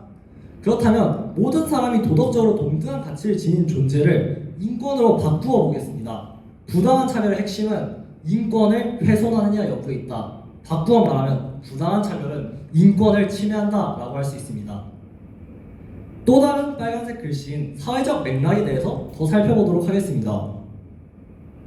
저는 앞서 에세이에서도 여러 번 강조하였지만 차별을 바라볼 때 사회적 분위기 및 맥락을 꼼꼼히 따져서 살펴보아야 한다고 하였습니다. 그 이유는 사회적 분위기 및 맥락이 부당한 차별 판단의 척도가 되기 때문입니다. 저는 세 가지 예시를 통해서 이를 살펴보려고 합니다. 첫 번째는 살색과 살구색입니다. 만약 우리가 살구색을 살색이라고 다시 쓰기로 하였다면 어떨까요? 저와 같은 경우에는 피부색이 살구색과 상당히 비슷합니다. 그래서 제 경우에는 별로 문제가 생기지 않을지도 모릅니다. 그런데 피부색이 다른 사람들은 어떨까요? 이런 사람들 앞에서 살구색을 두고 살색이라고 치장한다면 이들은 불쾌감을 느낄 수도 있고 몇몇 이들은 부당한 차별을 받았다라고 생각을 할 수도 있습니다. 두 번째, 19세 미만 청소년들에게는 판매 금지라는 문구입니다. 이 문구가 일반적인 편의점에서 술, 담배 등을 파는 곳 앞에 붙어 있다면 아무런 문제가 되지 않습니다. 그러나 이런 문구가 일반적인 음식점이나 문구점 앞에 붙어 있다면 어떻게 될까요? 이는 명백히 나이를 기준으로 부당한 차별을 저지른 것에 해당합니다. 마지막으로 세 번째는 프랑스에서 있었던 인간과 시민의 권리 선언이라는 것입니다. 이것은 모든 인간에 대해서 자유와 평등의 가치를 강조하는 선언이었습니다. 그런데 오늘날 이 인간과 시민의 권리 선언은 여기서 지칭하는 인간이 오로지 백인 남성만을 지칭한다는 비판을 받고 있습니다. 이 또한 사실 사회적 분위기 및 맥락이 중요하게 작용된 요소라고 할 수 있습니다. 이 당시에는 여성들 그리고 흑인들이 권리를 가진 인간으로 제대로 대우받지 못하던 시기였습니다. 하지만 오늘날은 다릅니다. 만약 헌법 등에서 그 적용 범위를 예를 들어 만약 남성으로만 규정한다면 어떨까요? 당연히 사회적으로 엄청난 문제를 가져올 것입니다. 그렇기 때문에 우리가 사회적 분위기 및 맥락을 더욱더 꼼꼼히 살펴보아야 하는 것입니다. 그렇다면 저는 이 주제를 오늘 발표의 핵심인 인종차별과 연결지어 보도록 하겠습니다. 사회적 분위기 및 맥락을 고려했을 때 우리가 인종이 다르다고 인종이 다른 이들의 취업을 제한하거나 아니면 따돌림을 가할 그런 정당한 이유가 있을까요? 아마 없을 것입니다. 대부분의 인종차별은 부당한 차별이라고 할 수 있습니다. 그리고 앞서 우리는 부당한 차별은 인권을 침해한다는 것을 보았습니다. 그렇다면 3단 논법에 의해서 부당한 차별이 인권을 침해하기 때문에 인종차별은 인권을 침해한다라고도 말할 수 있습니다. 우리가 의식하지 못하고 사소하게 저지르는 인종차별에 누군가는 인권이 침해당하고 우리가 사회에서 받는 인종차별에 우리의 소중한 권리가 사라져가고 있었던 것입니다. 인종차별이 왜 종식되어야 되는지 이제 두 가지 이유를 들어서 설명해 보도록 하겠습니다.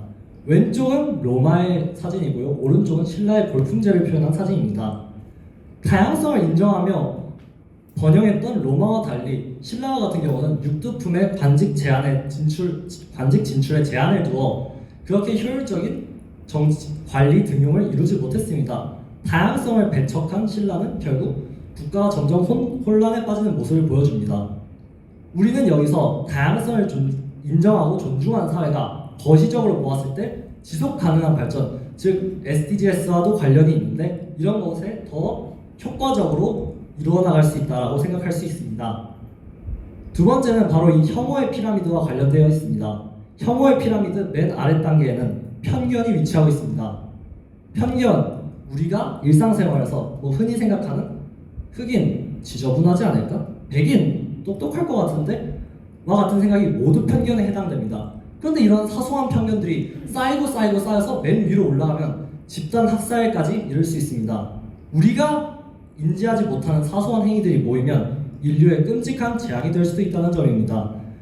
때문에 우리는 지속 가능한 발전 이전에도 인류 사회의 안전과 평화를 위해 인종차별을 종식해야 합니다. 그렇다면 우리는 이 인종주의 및 인종차별 종식하기 위해서 어떻게 해야 할까요? 개인, 집단, 정부의 특성에 따라서 더 효율적으로 개선 가능한 단계가 다릅니다. 예를 들어 보겠습니다. 정부의 경우에는 행정적인 조치를 취할 수 있다는 특징이 있습니다. 때문에 정부는 개인 및 집단에 비해 차별행위, 증오범죄 등 상위 피라미드 단계에 위치한 문제들을 개선하기 용이합니다.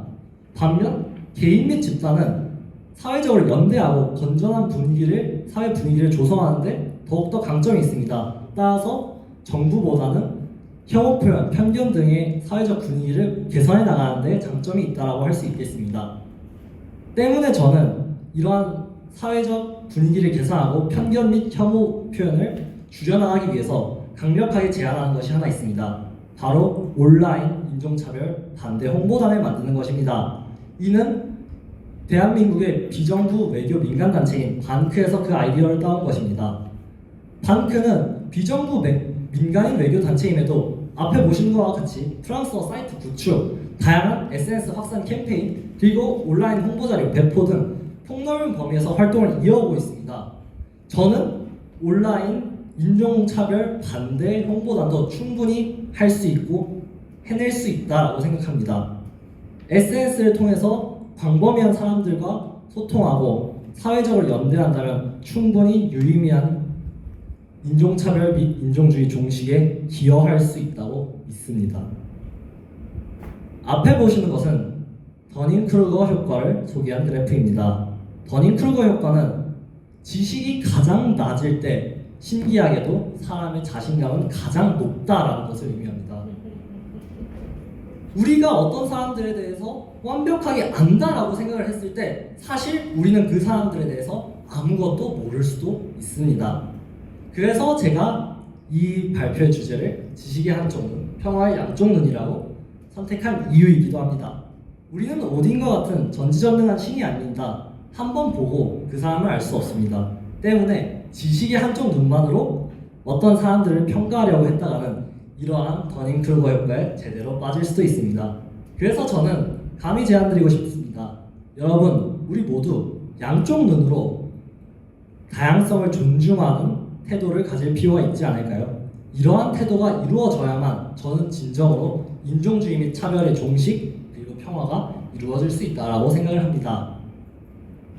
마지막으로 제가 발표를 시작할 때 사진에서 Black Lives Matter 흑인 인권 운동에 대해서 보여드렸습니다. 그런데 이제는 흑인만의 시대가 아닙니다. 전 세계의 모든 인종이 차별받지 않고 부당한 대우를 받지 않고 모든 인종차별의 가해자가 없어지고 피해자가 없어지고 나중에 가서는 인종이라는 개념 자체가 무색해질 때까지 우리는 인종주의 및 인종차별을 종식시키기 위해서 함께 노력해 나갈 필요가 있습니다. 이제는 Black Lives Matter의 시대가 아닙니다. 이제는 All Lives Matter의 시대입니다. 그리고 저는 이 첫 걸음을 2018년 평창 동계올림픽의 정신을 이어받은 2024년 강원도 청소년 동계올림픽에서 계속해서 이어나갈 수 있기를 바랍니다. 마지막으로 프리드리히 니체는 말했습니다. 차이를 사랑하는 것이 진정한 사랑이다. 여러분, 그 차이를 우리 바라보고 있는 그대로의 모습을 사랑해 줍시다. 감사합니다. 우리가 이제 처음에 요구했던 것이 개인의 실천 활동들을 논의하자. 앞으로 어떻게 이런 것을 해법을 가져갈 것인가에 관해서도 얘기하자고 했는데 개인 실천이나 해법들이 어떤 글에서는 좀 더 많이, 어떤 글에서는 좀 비중이 적게 다루지는 부분들도 약간의 격차가 좀 있었다 생각합니다. 그래서 여러분들이 나중에 다른 기회에도 이와 같은 저한 참여를 하게 될 때 주최 측에서 요구하는 포맷에 대한 것을 좀 더 많이 고려해서 작성을 하면 좋겠다는 생각을 했습니다. 오늘 발표 관련해서 여성은 다들 좋았지만은 원고의 핵심들을 잘 전달을 해준 좋은 글들이고 자료들도 정말 준비를 잘 하셨습니다. 그런데 이제 이 발표에서 약간 테크니컬한 부분이 있는 것 같습니다. 예를 들면은 목소리가 너무 긴장이 돼 있는 내용이 좋은데 목소리가 너무 좀 긴장이 돼가지고 조금 아이고 불안하다 혹시 삑사리가 날까 뭐 이런 걱정이 막 되는 안타까운 그런 경우도 있었고요. 또 시선 처리 부분도 사실은 이제 아직 사실 시선이 권력입니다. 권력이 있는 사람이 쳐다보는 거고 그렇지 않은 사람은 거두게 되는데 그렇지만 발전할 때 여기 뭐 몇 명 없으니까 눈 맞추고 아이 컨택하면서 너무 자주 옮기면 안 되고 이런 시선 처리도 약간의 훈련을 하면 또 가능하다고 발 동작도 너무 많이 왔다 갔다 하는 경우도 좀 불편해요. 불안해 보이거든요. 그래서 그렇다고 한 자리에서 끝까지 하는 것은 뭐 안 되는 거죠. 그런 것들도 약간의 훈련을 하면 훨씬 더 좋은 발표자가 될 수 있겠다고 생각합니다. 그렇습니다. 뭐 내용들은 좋아서 제가 딱 얘기하니까 할 필요가 없을 것 같고요. 역시 이제 개인 경험들과 오늘의 주제를 연결해내는 지점들은 굉장히 좋고 잘 해주셨다고 생각합니다. 예, 마치겠습니다.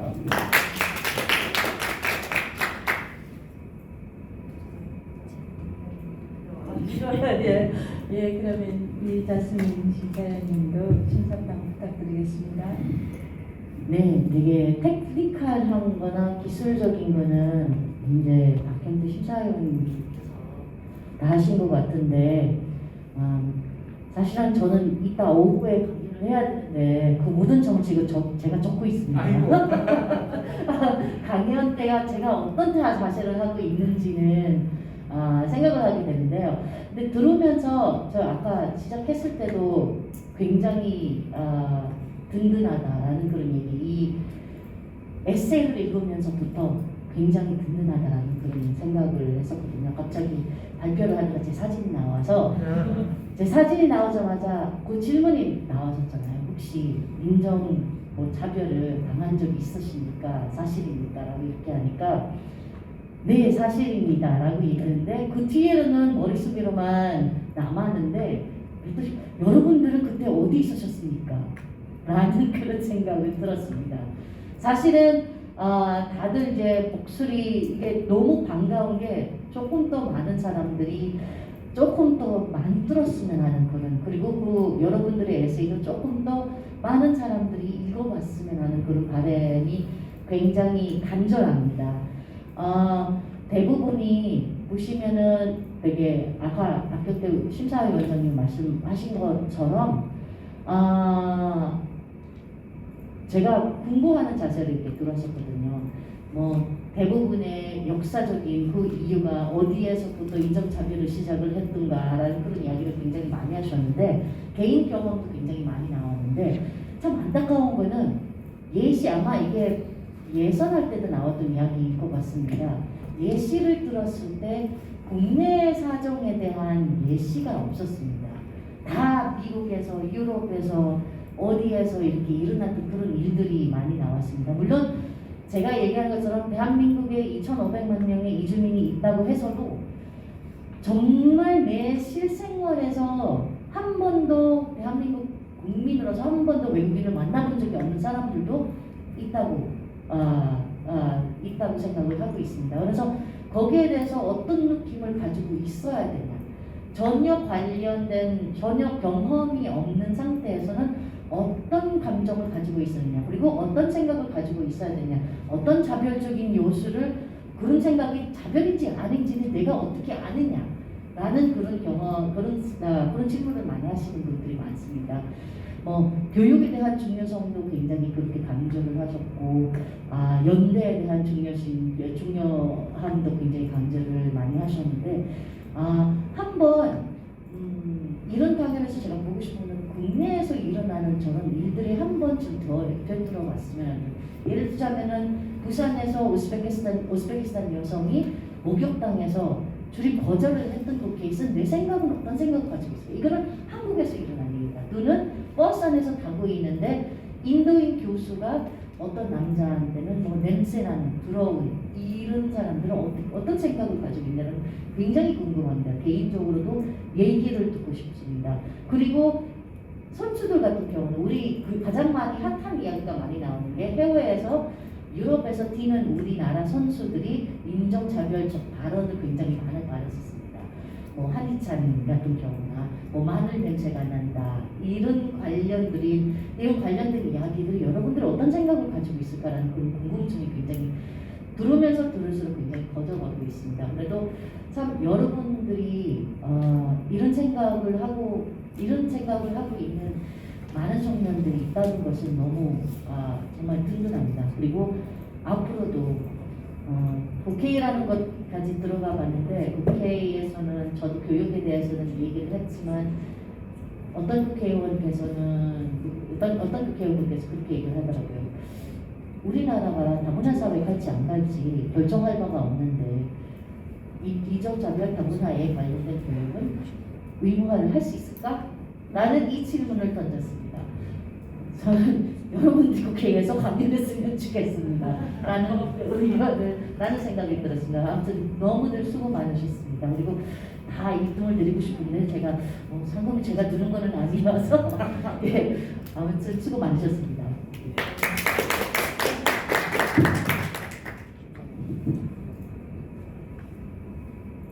피부에 닿는 심사평 감사드립니다. 저도 몇 말씀 간단히 드리겠습니다. 우선 우리가 이제 우리나라는 신원석판이어가지고 외모 1번 말하기, 그다음에 이제 글쓰기, 그래서 제일 중요한 것이 제일 낮게 평가받는 그런 경향이 있는데, 여러분들이 이걸 통해서 저는 이제 그런 나 나름대로 편견, 글을 잘 쓰면 말은 못할 것이다, 이런 나름대로 편견을 가지고 있었는데 재판계는 틀렸다는 걸 여러분들이 확인을 시켜줬습니다. 글도 잘 쓰고 말도 잘하고 또 저희의 에세이는 약간 도덕적 판단까지를 이끌어가는 거기 때문에 여러분들이 그 신원석판 4개를 다 이 대회를 통해서 훌륭하게 입증시켜줬다라는 점에서 저는 대한민국의 미래가 매우 든든하다 이런 생각을 하면서 아주 흐뭇한 어른의 마음으로 여러분들의 발표를 지켜보았습니다. 근데 이제 이 주제가 어려운 만큼 어떤 분은 이제 개념을 굉장히 정확하게 정치하게 개념을 분석하는데 초점을 두신 분도 있고 어떤 분들은 이제 경험과 현상에 조금 더 초점을 두신 분도 있고 어떤 분들은 이제 실행 전략 이런 거에 초점을 두신 분도 있고 그래서 모든 분들이 그 발표에 웨이트를 준 것이 조금씩은 달랐지만 그것을 6명이 한데 조합하면 굉장히 훌륭한 이 문제에 관한 훌륭한 지침서가 되겠다 이런 생각을 하면서 들었습니다. 근데 이제 저희가 이제 요구한 것이 워낙 어려운 챌린지지 않습니까? 그래서 챌린지적으로 했기 때문에 차별, 인종주의, 평화, 또 평창평화올림픽, 2024년 동계올림픽, SDG 이렇게 한 가지만 해도 1년 내내 공부해도 될까 말까 한 주제를 여러분에게 15분의 발표를 하도록 요구를 했는데 다들 조금씩은 안 빠지고 아까 웨이트가 조금 다르지만 조금씩은 안 빠지고 그걸 터치하려고 굉장히 노력을 하고 사실 이 연결 지점이 굉장히 어려운데도 하나의 완결된 스토리로 연결을 해낸 거 이런 건 매우 훌륭하다고 생각을 하고 있습니다. 그런데 이제 우리가 그리고 이제 지난번 에세이 쓸 때보다 훨씬 가해자와 피해자의 연속성에 대한 그러니까 가해 피해의 연속성 또 이것의 복합성 개념의 복합성에서 아까 또 조재성 씨가 던졌나 누가 던졌나 당신은 인종차별주의자십니까? 이 질문에 제가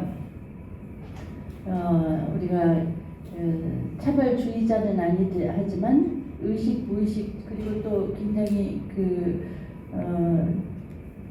위장된 인종주의라는 표현 그러니까 이런 것도 한국 사회가 가지고 있는 굉장히 가시화되지 않았지만 위장된 인종주의라는 개념도 굉장히 새롭고 사회를 분석하는 데 유용한 도구인 것 같습니다. 그래서 이 구조 속에서 이렇게 지적질, 그러니까 우리가 지적질, 왜냐하면 굉장히 구조가 차별 구조 안에 있기 때문에 우리 안에 다 인종주의자적 요소를 갖고 있기 때문에 남을 지적하게 되면 굉장히 이제 이게 인종주의에 대한 연구가 분열과 상대에 대한 비판으로 일관하기가 굉장히 쉽습니다. 그래서 그걸 분석하되 연대하는. 근데 대부분의 이제 참가자들이 연대의 필요성 그리고 우리가 다 제한된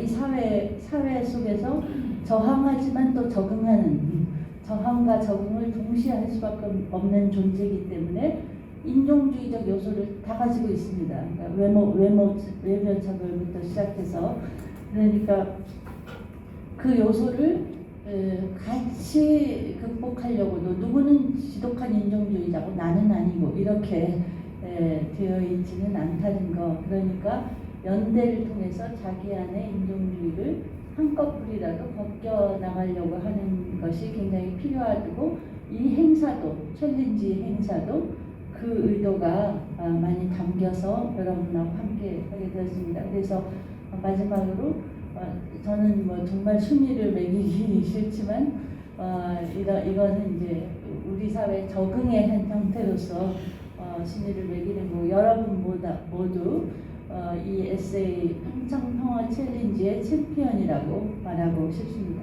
감사드립니다. 이번 시간을 통해서 이제 많은 청년들이 평화 구축과 그리고 인종주의 종식이 얼마나 필요한지에 대해서 함께 공감할 수 있는 시간이었고, 또 심사위원님들께서 해주신 평을 바탕으로 또 다른 대회나 그리고 발표나 강연이 있을 때 이 점들을 반영하여 더 나은 세상을 만들 수 있는 이 시대의 청년이 되고 싶다고 생각을 했고, 또 이 자스민님께서 말씀해주신 것처럼 인종주의 차별을 당했을 때 여러분은 그때 어디 계셨습니까? 라는 말씀이 사실 진짜 마음에 많이 남는 것 같습니다. 그래서 저는 어떻게 보면은 이 사회에서 소외되고 그리고 어려운 사람들의 입장에 서서 그런 사람이 되고 싶다는 생각을 항상 가지고 살지만 그렇지 못한 때가 너무 많아서 일단 저 자신도 이제 반성할 수 있는 시간이었고, 그리고 또 더 좋은 세상을 만들기 위해 함께 노력하시는 심사위원분들과 청년들을 보니까 저도 다시 한번 이 시간을 통해서 다시 한번 나아갈 수 있는 시간이어서 되게 감사했습니다. 감사합니다. 네, 내가 말씀하신 성찬. 된 건가요? 네, 나와요. 제가 이제 이 평창 평화 챌린지를 알게 된 계기도 이제 인스타그램이라고 SNS 계정을 보다가 이제 광고로 나오더라고요. 그래서 이제 고등학교 친구들 한번 해볼까 하다가 우연찮게 그냥 경험성을 한번 해보자라고 시작됐는데 이상과 정말 많은 참가자분들이 이제 준비하신 걸 보고 또 상당 에세이도 읽어보고 하면서 저도 스스로 많이 배울 수 있는 기회가 되었습니다. 또 이 인종주의 종식과 평화 구축에 대해서 좀 심오한 주제지만 또 교수님들의 의견 이런 것도 들어보면서 또 성장할 수 있는 기회였습니다.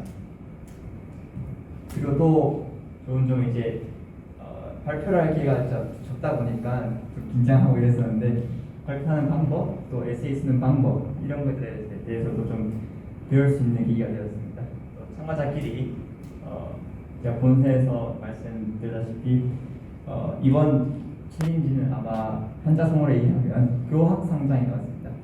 서로 배우고 함께 성장할 수 있는 기회가 되어서 참 영광이었습니다. 감사합니다.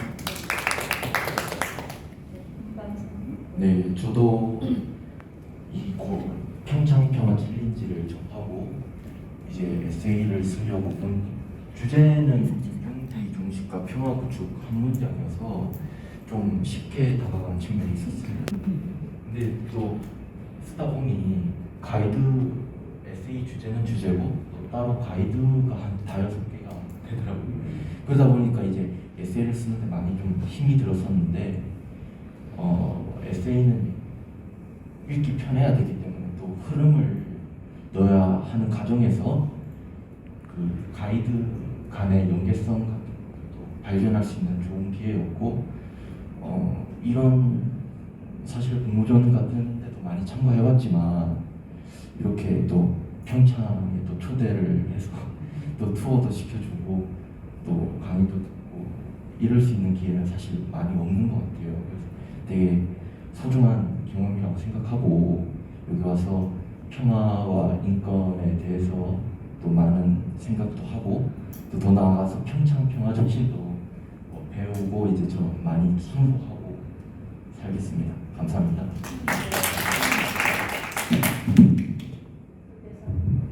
네, 주재성입니다. 우선 앞서 좋은 심사평 해주셔서 정말 감사드립니다.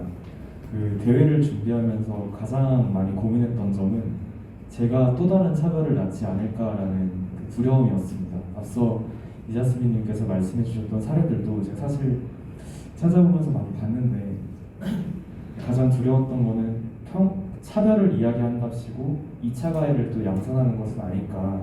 그래서 그 발표 준비하면서도 혐오 표현들을 제가 최대한 빼기 위해 어떻게 언급은 해야 되겠는데 이걸 또 언급하면은 2차 가해가 될 것 같고 또 그러자고 하니 사회의 문제를 건드리지 못하는 것 같고 이래서 참 발표 구성에 어려움이 많았습니다. 근데 그럼에도 불구하고 어떻게 보면 마이크를 잡는다는 것은 제가 겪지 못한 일들에 대해서 어떻게 보면 함부로 얘기할 수 있고 어떻게 보면은 진짜 진심으로 동화돼서 이야기할 수 있는 권리라고 저는 생각을 하거든요. 그래서 이런 권리를 주신 점에 대해서 정말 감사했고 또 정말 오랜만에 제가 미국에서 있다가 지난달에 귀국을 했습니다. 그래서 이 한국의 습한 이 더위와 또 정말 알 수 없는 진짜 너무 습한 그것 때문에 정신을 못 차리다가 오랜만에 이렇게 지적 긴장감을 가지고 제가 정말 재미있게 공부했었던 우생학이나 제국주의나 인종차별 같은 주제들을 다시 한번 꺼내보고 공부해볼 수 있었다는 게 저에겐 정말 좋은 기회였습니다. 그리고 마지막으로 이렇게 정말 다양한 주제들에 대해서 경험도 나눠주시고 개념적으로도 풍부하게 설명해 주시고 이런 코멘트도 주시면서 정말 오랜만에 지적 공동체에 있다라는 느낌을 받으면서 앞으로 더 많이 공부해야겠다는 생각을 할 수 있었습니다. 오늘 정말 감사했습니다. 네, 저 최다입니다. 저 같은 경우에는 지금 방송 기자를 좀 꿈꾸고 있는데요. 특히 이제 좀 사회적인 약자를 좀 대변하고 싶은 그런 생각에서였습니다. 제가 해외에서 좀 오래 살았고 그러면서 좀 차별도 많이 경험하고 그러면서 나같이 좀 차별을 받거나 사회에서 좀 소외되는 이들을 위해서 내가 할 수 있는 일이 무엇이 있을까 생각을 하다가 이 기자라는 꿈을 꾸게 됐고 특히 이 평창 평화 챌린지 같은 경우도 인종주의에 대해서 다루는 거잖아요. 그래서 이거는 정말 내가 진짜 하고 싶다라는 그런 생각이 들게 되어서 대회에 참여를 하게 되었고 대회를 참여하고 또 에세이를 작성하고 또 피드백을 주신 것을 보고 수정을 하면서 나조차도 인종주의의 가해자가 될 수 있고 내가 항상 피해를 받는 것이 아니라 실질적인 가해자가 될 수 있고 그럼으로 인해서 남한테 이제 내가 정말 하기 싫었던 그런 아픔을 또 안겨줄 수도 있는구나 라는 사실을 좀 깨닫게 되었습니다.